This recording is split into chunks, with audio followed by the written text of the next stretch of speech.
नमस्कार। आइए जानते हैं आज देश और दुनिया की 15 फटाफट बड़ी खबरों को बिना किसी देरी के। फ्रांस विवाद की बात करें तो फ्रांस के राष्ट्रपति इमैनुएल मैक्रों और उनकी पत्नी ब्रिजिट एक बार फिर विवादों में हैं।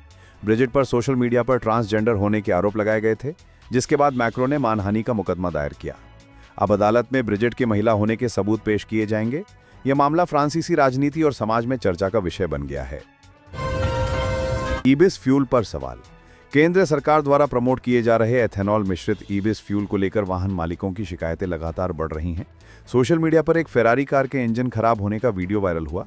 तकनीशियनों का कहना है कि एथेनॉल फ्यूल से गाड़ियों के इंजनों को नुकसान हो सकता है। इसने सरकार की नीति और कंपनियों की तैयारी पर सवाल खड़े कर दिए हैं। भुवनेश्वर शिशु भवन विस्तार। ओडिशा सरकार ने राजधानी भुवनेश्वर के शिशु भवन को 200 से बढ़ाकर 846 बेड का करने का निर्णय लिया है। इसके लिए नई 7 मंजिला इमारत बनाई जा रही है और 114 नए पदों को भी स्वीकृति दी गई है। सरकार हर साल लगभग 550 करोड़ रुपए खर्च करेगी। इससे बच्चों के इलाज और स्वास्थ्य सुविधाओं में बड़ा सुधार होगा। अडानी ग्रुप में उछाल। सेबी की जांच में कोई गड़बड़ी न मिलने के बाद अडानी ग्रुप की कंपनियों के शेयरों में जबरदस्त तेजी दर्ज की गई। Adani power, Adani total gas और अडानी एंटरप्राइजेस के शेयरों में निवेशकों ने जमकर खरीदारी की। इससे अडानी ग्रुप के बाजार पूंजीकरण में हजारों करोड़ का इजाफा हुआ। मशरूम प्रशिक्षण। सीतामढ़ी जिले के पुपरी कृषि विज्ञान केंद्र में 5 दिवसीय मशरूम उत्पादन प्रशिक्षण शिविर की शुरुआत हुई।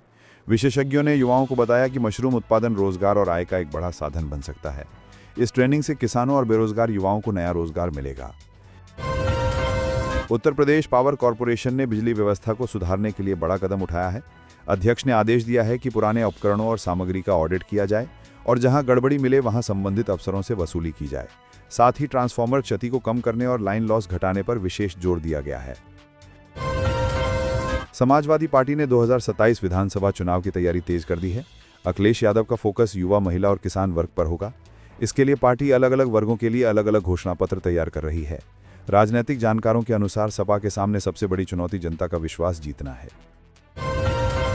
नेपाल की राजनीति में बड़ा बदलाव आया है। केपी ओली के इस्तीफे के बाद सुशीला कार्की को अंतरिम सरकार की मुखिया बनाया गया है। ओली निजी आवास में शिफ्ट हो गए हैं। यह फैसला नेपाल की राजनीतिक अस्थिरता को और बढ़ा सकता है। मुख्यमंत्री पुष्कर सिंह धामी ने 2014 के कुख्यात काठगोदाम दुष्कर्म मामले में सुप्रीम कोर्ट में पुनर्विचार याचिका दाखिल करने का आदेश दिया है। इस मामले में सजा पाए आरोपियों को राहत मिली थी।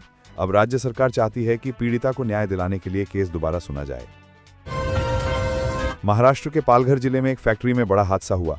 धातु और एसिड मिलाने के दौरान जोरदार धमाका हुआ, जिसमें एक मजदूर की मौके पर मौत हो गई और 4 अन्य गंभीर रूप से घायल हो गए। घायलों का इलाज अस्पताल में जारी है। घटना के बाद इलाके में अफरा तफरी मच गई। कांग्रेस पार्टी की वर्किंग कमेटी की अहम बैठक पटना में आयोजित की गई। इसमें आने वाले चुनावों की रणनीति, उम्मीदवारों का चयन और गठबंधन की मजबूती पर चर्चा हुई। सूत्रों के मुताबिक पार्टी ने स्थानीय नेताओं को ज्यादा जिम्मेदारी देने पर जोर दिया है। रेलवे ने हमसफर एक्सप्रेस जैसी लंबी दूरी की ट्रेनों में सफाई व्यवस्था बनाए रखने के लिए एक नया कदम उठाया है। अब ट्रेन में लगातार अनाउंसमेंट करके यात्रियों से अपील की जाएगी कि वे फ्लश का सही इस्तेमाल करें और टॉयलेट या ट्रैक में प्लास्टिक की बोतल और कचरा ना डालें। उत्तर प्रदेश की प्रियदर्शिनी योजना में बड़े पैमाने पर भ्रष्टाचार सामने आया है। इस मामले में मुलायम सिंह यादव की समधन अंबी बिष्ट समेत कई लोगों पर एफआईआर दर्ज की गई है। आरोप है कि इस योजना में फर्जी दस्तावेजों और धोखाधड़ी के जरिए करोड़ों का घोटाला किया गया। बॉलीवुड अभिनेत्री और बीजेपी सांसद कंगना रनौत एक बार फिर विवादों में हैं। कांग्रेस नेता अलागिरी ने बयान दिया कि कंगना अगर दक्षिण भारत आए तो उन्हें थप्पड़ मारो। इस पर कंगना ने पलटवार करते हुए कहा कि भारत में कहीं भी जाने से मुझे कोई रोक नहीं सकता। इस बयानबाजी से राजनीतिक हलकों में बवाल मच गया। गोरखपुर और आसपास के जिलों में लगातार बारिश हो रही है। इससे लोगों को गर्मी से बड़ी राहत मिली है। किसानों के चेहरे पर भी मुस्कान लौट आई है, क्योंकि धान की फसल के लिए पर्याप्त पानी मिल गया है। हालांकि कुछ निचले इलाकों में जलभराव की समस्या भी